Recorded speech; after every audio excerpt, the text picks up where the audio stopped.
বেশ কিছুদিন ধরেই আমার শরীরটা খুব খারাপ ছিল। তেমন কোনো রান্নাই করতে পারিনি, শুধু ডাল ভাতই ছিল আমাদের খাদ্য তালিকায়। আর আজ তো শুক্রবার, অর্চির বাবার সারাদিনই বাসায় থাকবে, তাই অর্চির বাবাই বলল, চলো আজকে তোমাদের কিছু রান্না করে খাওয়াবো। যেই কথা সেই কাজ, ফ্রিজ খুলতেই দেখলাম একটু হাঁসের মাংস ছিল। তাই আজকে এটাই হবে আমাদের দুপুরের খাবার।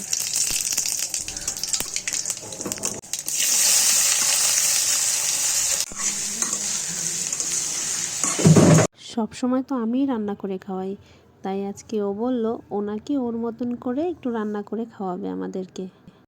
এবার দেখা যাক কেমন হয় খেতে। আসলে প্রথমবার ও আমাদেরকে হাঁসের মাংস রান্না করে খাওয়াচ্ছে। এর আগে যদিও আমি অসুস্থ থাকলে মাঝে মধ্যেই ডাল আর ডিম ভাজা অথবা ডাল আর আলু ভাজা অনেকবার খেয়েছি, কিন্তু এই ধরনের রান্না কখনো আমি ওর হাতের খাইনি। আজকেই প্রথমবার খাবো, দেখা যাক কেমন হয়।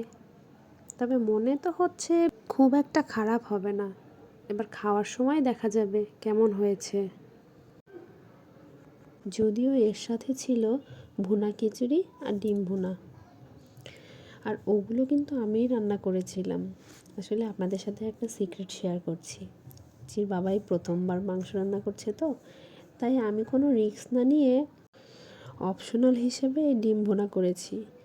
এবার দেখা যাক কি হয়। আমাদের শেফ কি বলছে, এবার শেফের থেকে আর তার রান্নার ব্যাপারে কিছু একটা শুনে নেই।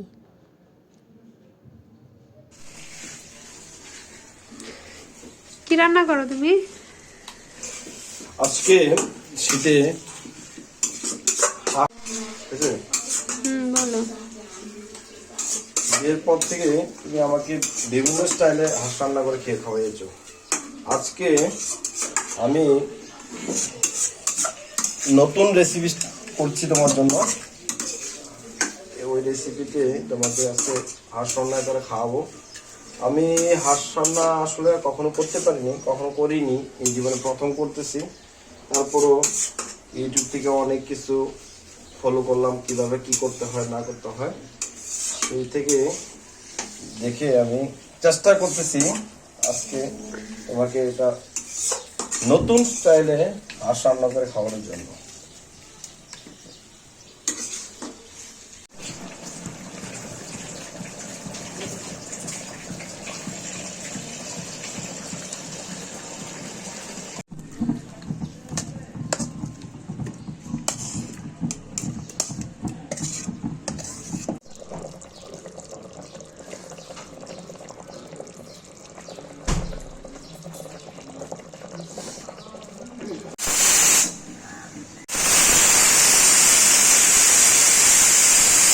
সত্যি বলছি, প্রথমবার হিসেবে রান্নাটা কিন্তু দারুণ হয়েছিল।